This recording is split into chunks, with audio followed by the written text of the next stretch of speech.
Welcome to Future Aspirants. I am here with the topic of protein. This topic is taken from the chapter named Macromolecules Inter Part 2 Chemistry book. Why I have chosen this topic? Because proteins are the integral part of living organism. Living organism के survival के लिए proteins का उनकी bodies में होना बहुत ज़्यादा ज़रूरी है.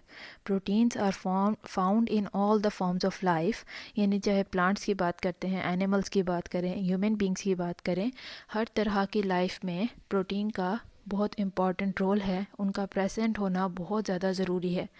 They are present in the varied form in our body. ये हमारे बॉडी में सेल स्ट्रक्चर बनाने के काम आते हैं, हमारी बॉडी का मैस बनाने में काम आते हैं, हमारे हेयर्स हैं, नेल्स हैं, इन सब को बनाने में प्रोटीन काम आते हैं. ना सिर्फ स्ट्रक्चर बनाने में बल्कि जेनेटिक मटेरियल में भी प्रोटीन बहुत इंपॉर्टेंट रोल प्ले करते हैं.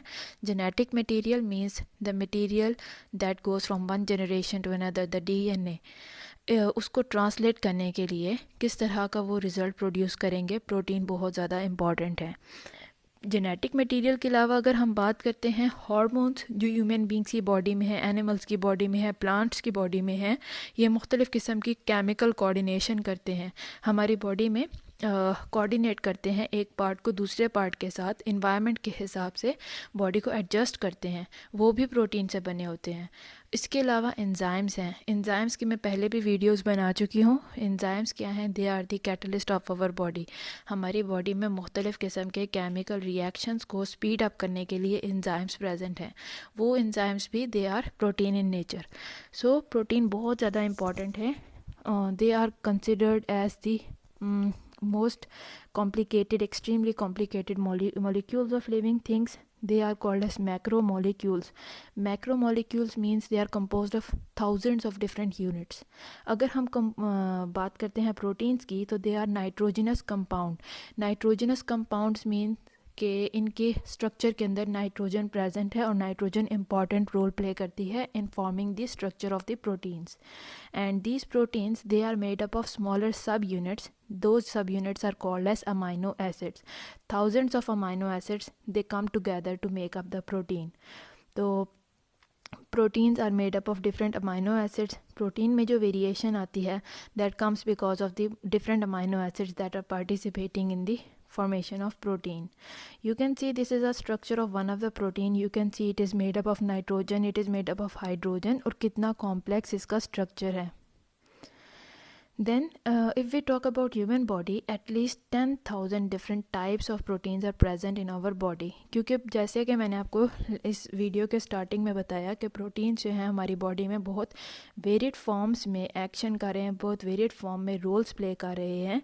So that is why they are present in many different kinds, जो कि अपना अपना फंक्शन पूरी तरह से प्रॉपरली ख़त्म कर रहे हैं, प्रॉपरली फंक्शन को प्ले कर रहे हैं. And there are at least 10,000 different kinds of proteins that are found in the human body.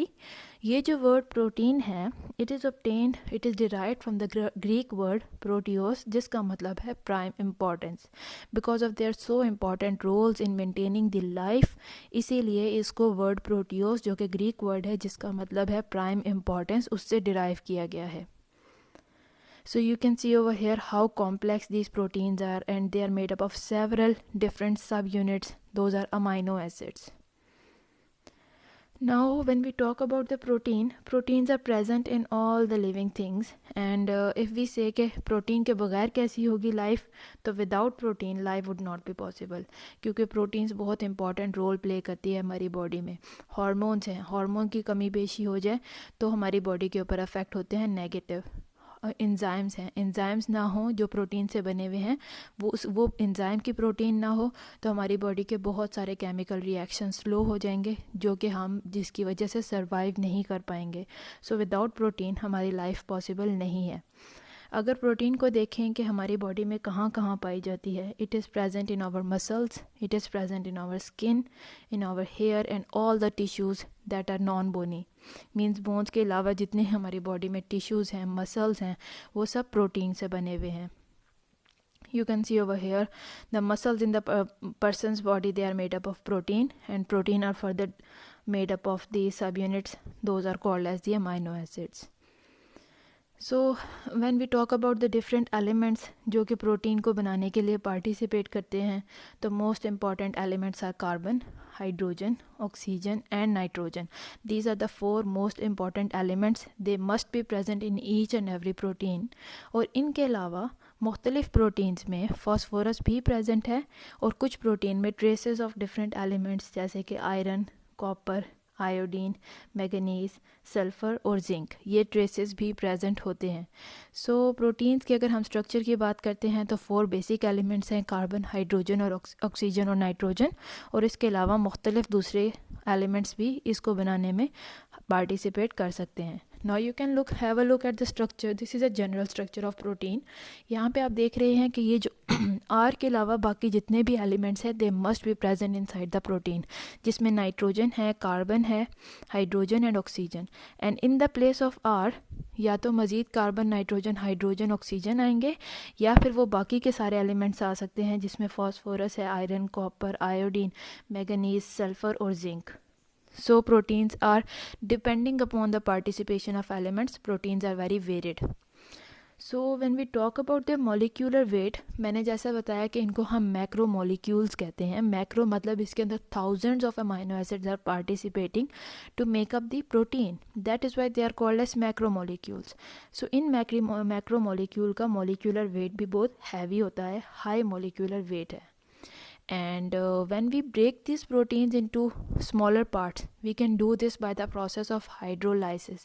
Hydrolysis से हम क्या करते हैं, वाटर में मिक्स करके प्रोटीन को नहीं, वाटर रिलीज करके मॉलिक्यूल प्रोटीन वाटर एब्जॉर्ब करके प्रोटीन के molecule they can be broken down into sub units of amino acid, और वाटर को रिलीज करके we can join the amino acids back. So hydrolysis जब water के molecule को absorb करें, आप वाटर के मॉलिक्यूल प्रोवाइड करें प्रोटीन को, तो वो अमाइनो एसिड जो हैं वाटर के मॉलिक्यूल को एब्जॉर्ब करेंगे और सब यूनिट्स में ब्रेक डाउन हो जाएंगे. सो अगर हम अब डेफिनेशन देखें इन सारी बातों को मद्देनज़र रखते हुए, तो प्रोटीन्स में be defined as the high molecular weight organic material. Means these are the organic materials having carbon, hydrogen and oxygen. They have very high molecular weight because of the composition of thousands of amino acids, and when we hydrolyze them completely, they will yield amino acid. They will give us amino acid. So you can see over here in the picture A, this is a structure of protein, general structure of protein. इसमें आप water molecule add करें, so by the addition of water molecule, this general structure of protein, it is broken down into two different types, into two different products. And in the picture B you can see intact protein is there. Upon extensive hydrolysis, it will be broken down into different subunits, into different amino acids. So this is the process of hydrolysis of protein. Hydrolysis का मतलब है water molecule को absorb करके ये further subunits में आगे break down हो जाते हैं. So next topic is about the classification of protein.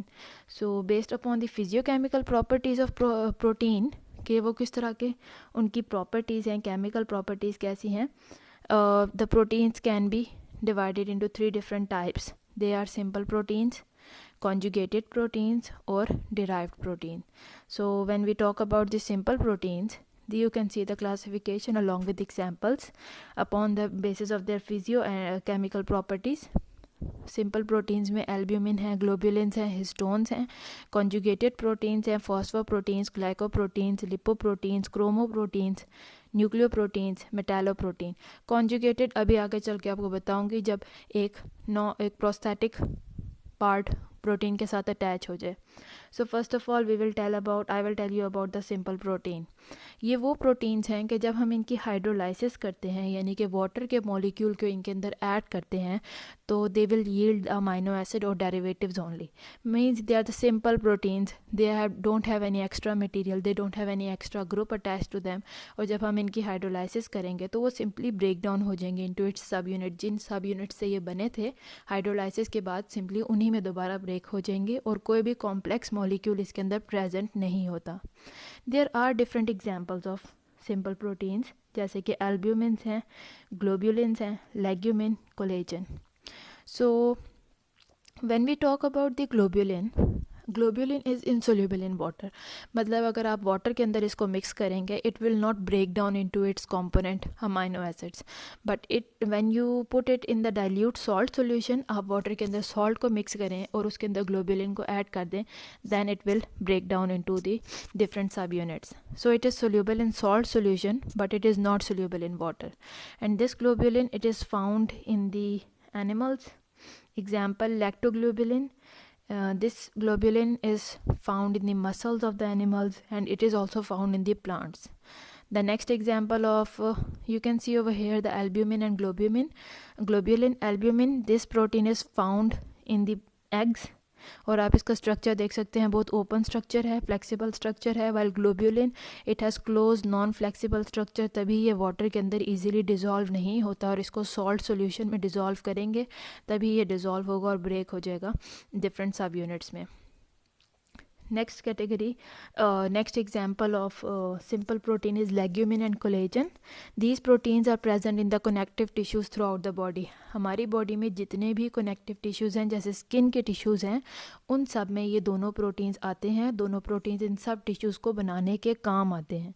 ये स्ट्रक्चरल प्रोटीन है और they are the most abundant protein in the animal kingdom. यानी पूरे एनिमल किंगडम में most of the connective tissues of the bodies of the animal वो इन protein से बने होते हैं.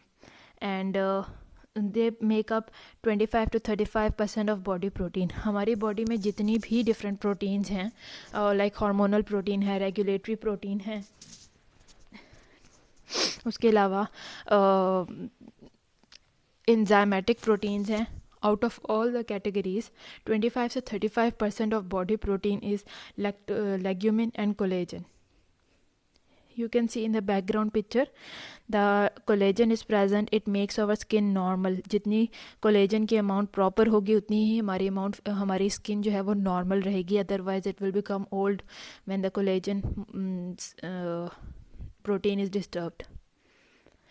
So the second category is about conjugate proteins. इनको हम compound proteins के नाम से भी जानते हैं. ये वो proteins हैं, जैसा कि आपने सिंपल प्रोटीन में पढ़ा कि वो सिर्फ अमाइनो एसिड या उनके डेरिवेटिव से ही बनी होती हैं. जब उनको हम हाइड्रोलाइसिस करते हैं, they break down into those sub units. But in the case of conjugated protein, the case is little different, because here the protein molecules are attached or conjugated to some non-protein part. Here some non-protein part is attached to the protein.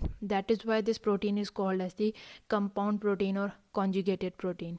And that part, that is non-protein part of the protein, is called as the prosthetic group.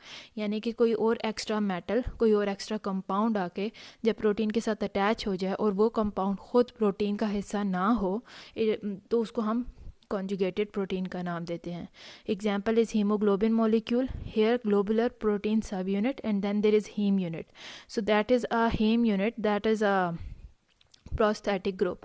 It is a non-protein part and it is attached to the conjugated protein, and conjugated protein will not function properly if this prosthetic part is removed. It is very important for the proper functioning of the protein.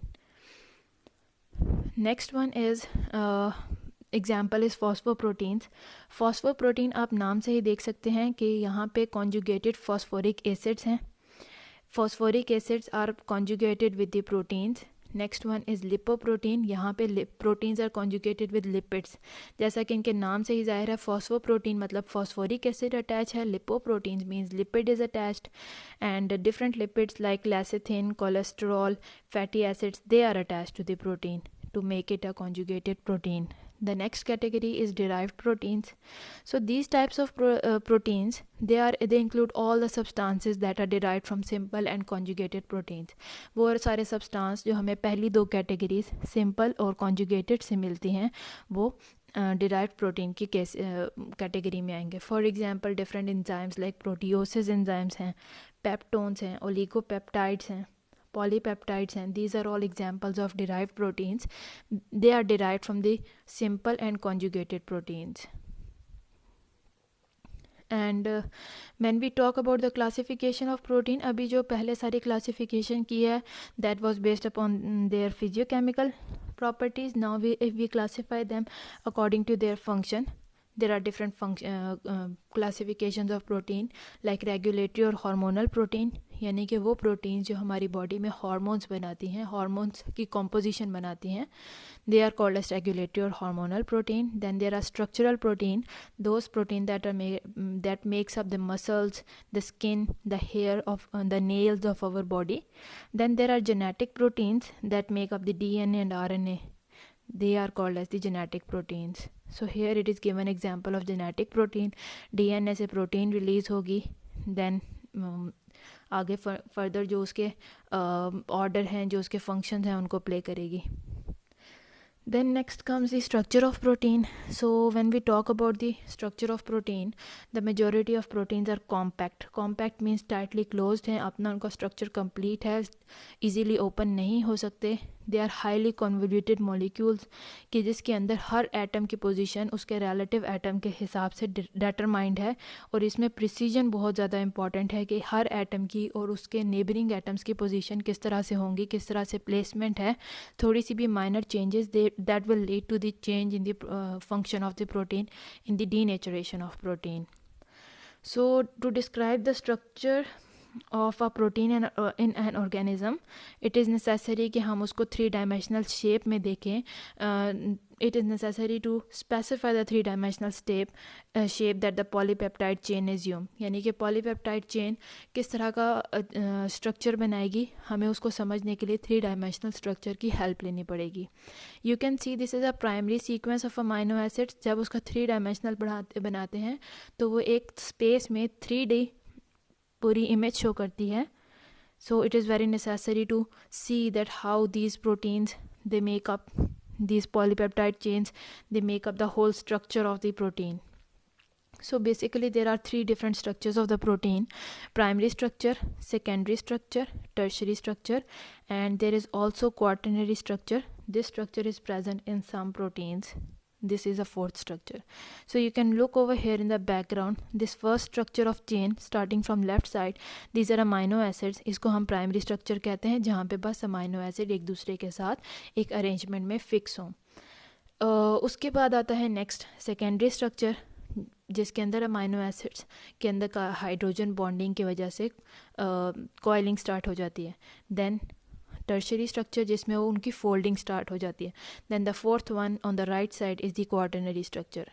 So we will talk about the primary structure, जो simple एक sequence होता है amino acid का एक peptide chain में, यानी कि किस तरह से अमाइनो एसिड एक दूसरे के साथ एडजस्ट होंगे, क्या उनकी प्लेसमेंट है, क्या उनकी अरेंजमेंट है, किस तरह से उनकी नंबरिंग है, ये सब प्राइमरी स्ट्रक्चर में आता है. So this is a simple figure showing the primary structure, जिसके अंदर बस अमाइनो एसिड की अरेंजमेंट बता दी गई है, no further complications are here. Then the second structure, that is the secondary structure. It is a regular coiling or you can say zigzagging of polypeptide chain.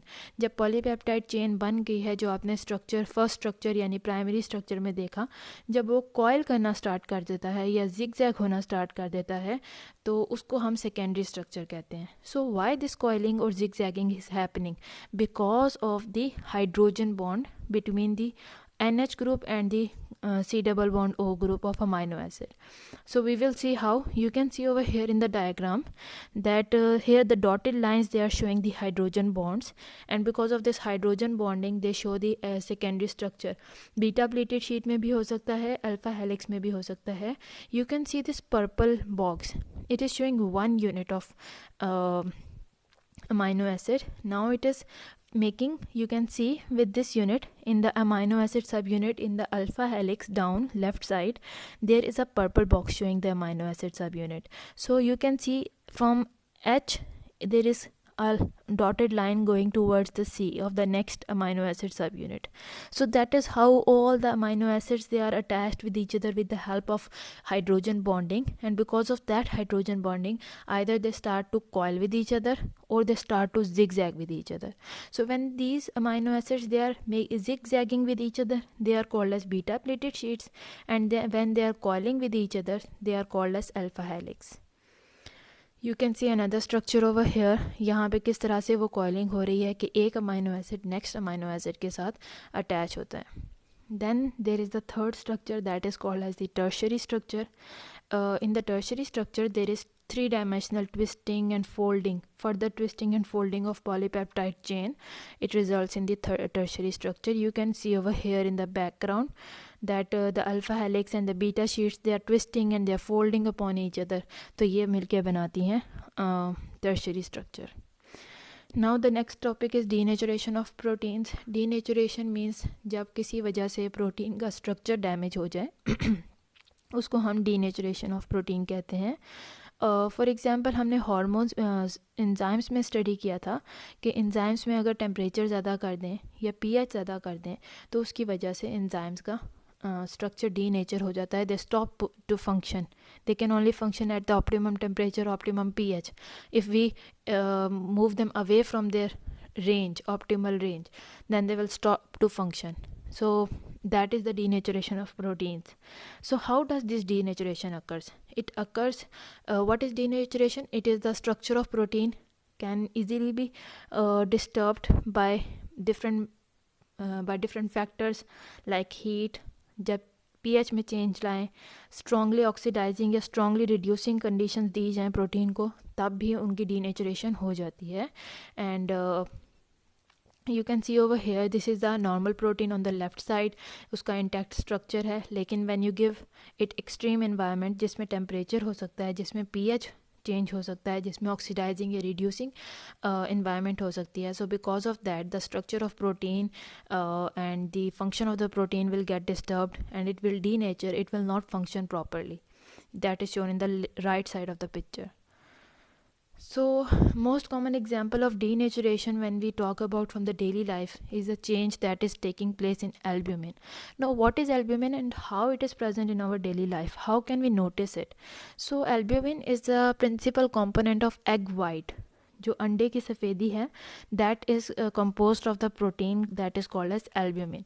So when you have noticed that when we cook the egg, either we boil it or we fry it, you will see that the albumin, that the whitish portion of the egg, it is slowly, first it was liquid, and when you are heating it up, either boiling or frying, it is converting. First it was in the transparent color, but when you heated it, when you boiled it or fried it, it changed into white color. Why that happened? Because उसके अंदर जो protein है वो change हो रही है, वो denature हो रही है because of the heating that is being provide to it. And this change is irreversible. You cannot change that protein back into the normal original form. You can see over here, from starting from the left side, the normal egg without any disturbed protein, but as you are heating it up, you move towards the right side in the upper picture, you can see it is turning white and solid form. So now it has the protein that was present in it, albumin, it has denatured, and now it will not reverse back. ये irreversible change आया है. In the picture B, you can see there are native albumin, but when you start heating them up, denaturation start. After more heating, their cross-linking start. Because of this, they become hard, they become white in color. So the next topic is about the importance of protein, के protein कहाँ पे बहुत important role play करते हैं. So first of all, we are talking inside our body. Protein की living organism की bodies में क्या इंपॉर्टेंस है. So proteins they play an important role in the formation of protoplasm, जिसे हम साइटोप्लाज्म के नाम से भी जानते हैं. That is the essence of our all life. यानी कि हमारा बेसिक यूनिट ऑफ लाइफ क्या है? सेल के अंदर साइटोप्लाज्म का होना बहुत ज़्यादा ज़रूरी है, बिकॉज मुख्तलिफ़ किस्म के केमिकल रिएक्शंस, चाहे आप रेस्पिरेशन की बात कर रहे हैं, उसके लिए जो डिफरेंट कंपोनेंट्स की रिक्वायरमेंट है वो साइटोप्लाज्म में प्रेजेंट है. वाटर की रिक्वायरमेंट है वो साइटोप्लाज्म में प्रेजेंट है. So that also called as protoplasm, that is the essence of all forms of life. तो प्रोटोप्लाज्म को बनाने में प्रोटीन एक इम्पॉर्टेंट रोल प्ले करता है. अगर प्रोटीन यहाँ से मिसिंग हो तो protoplasm will not be formed and survival of the living organism will become difficult और impossible, you can say. Then there is a category of protein जिन्हें हम न्यूक्लियोप्रोटीन्स कहते हैं. These are the proteins and these are the complexes. ये conjugated protein हैं जिसके अंदर protein nucleic acid के साथ अटैच होते हैं. So these proteins, the nucleoproteins, they are the carriers of heredity from one generation to another. जो DNA है, RNA है, जो DNA पेरेंट्स से ऑफस्प्रिंग में ट्रांसफ़र होता है, उसमें ये न्यूक्लियोप्रोटीन्स इंपॉर्टेंट रोल प्ले करते हैं. Then there are enzymes. Enzymes are the biological catalyst. जैसा कि मैं पहले भी बता चुकी हूँ कि enzymes are made up of proteins and speed up the reactions that are occurring in our body. हमारी बॉडी में जो भी रिएक्शन हो रहे हैं उनको स्पीड अप करने के लिए एंजाइम का प्रेजेंट होना बहुत ज़्यादा ज़रूरी है. सो यहाँ पे प्रोटीन एक इम्पॉर्टेंट रोल प्ले कर रहे हैं in the form of enzyme. अगर ये एंजाइम हमारी बॉडी में ना हो तो life is impossible, we can not survive, क्योंकि बहुत सारे ऐसे फंक्शंस, ऐसे केमिकल रिएक्शन जो कि सर्वाइवल के लिए ज़रूरी हैं वो स्टॉप हो जाएंगे, जिसकी वजह से सर्वाइवल डिफ़िकल्ट हो जाएगा. Then many proteins have specialised function, जैसे कि हीमोग्लोबिन है, it is a carrier of oxygen. So it is made up of protein and it transfers, it is a carrier of oxygen. वो हमारे lungs से हमारे blood के ज़रिए transfer करता है पूरी बॉडी में ऑक्सीजन को. So if haemoglobin is not there और if it is denatured then there is no other carrier of oxygen in our body. So our body will not get proper oxygen and survival is difficult. Then some proteins they act as hormones, जिन्हें हम regulatory protein भी कहते हैं because उनका regulatory function है. जैसे कि insulin है, थायरॉक्सिन है, हमारी बॉडी में मुख्तलिफ प्रोडक्ट्स को, मुख्तलिफ चीज़ों को जब इंक्रीज़ हो जाएं या डिक्रीज़ हो जाएं तो ये रेगुलेटरी हार्मोन्स एक्टिवेट हो जाते हैं ताकि उनको दोबारा नॉर्मल रेंज में ले आएँ. जैसे इंसुलिन है, it is use to decrease down, bring down the level of glucose in our body. So और जब ये नॉर्मल लेवल में आ जाए तो insulin stops. So it have the regulatory function. Now when we talk about the industrial importance, तो industrially भी proteins बहुत ज़्यादा इंपॉर्टेंस है, इनकी great importance they have. And first of all giving with the example, we are familiar with the leather that we use them in different ways. We have come across the leather products like shoes and bags and belts and etc. So how this leather is made? It is made by tanning of hides. What are the hides? The skin of the animals. So यहाँ पे क्या होता है, जब tanning करते हैं तो उसमें जो प्रोटीन्स प्रेजेंट हैं उसके टैनिक एसिड की वजह से प्रोटीन को प्रेसिपिटेशन करवा देते हैं और इस तरह से हम हाइड्स को प्रिपेयर करते हैं, लेदर की फॉर्म में उनको कन्वर्ट करते हैं. You can see over here, this is the tanning, this hide of the animal, it is undergoing the tanning process. Similarly here the hides, the skins of the animals are undergoing the tanning process and they will be converted into leather. Then there is another form of protein जिसे हम gelatin भी कहते हैं. It is obtained by heating the bones, the skin and the tendons of animals in the water. और इसकी वजह से ये प्रोटीन बनती है. And this protein is used in the bakery goods. मुख्तलिफ़ किस्म की बेकरी गुड्स में बनाई जाती है. You can see from here के ये जो टेंडन्स, बोन्स, स्किन है उनको कलेक्ट करके वाटर में बॉयल किया जाता है और उससे मुख्तलिफ़ किस्म की प्रोडक्ट्स बनाई जाती हैं. Then there is another protein that is called as season. This season protein is used for the manufacture of buttons and buckles. You can see their pictures in the background. So this is all about proteins. I hope that you find this video interesting and you can tell me through the comment section. Thank you. Allah Hafiz.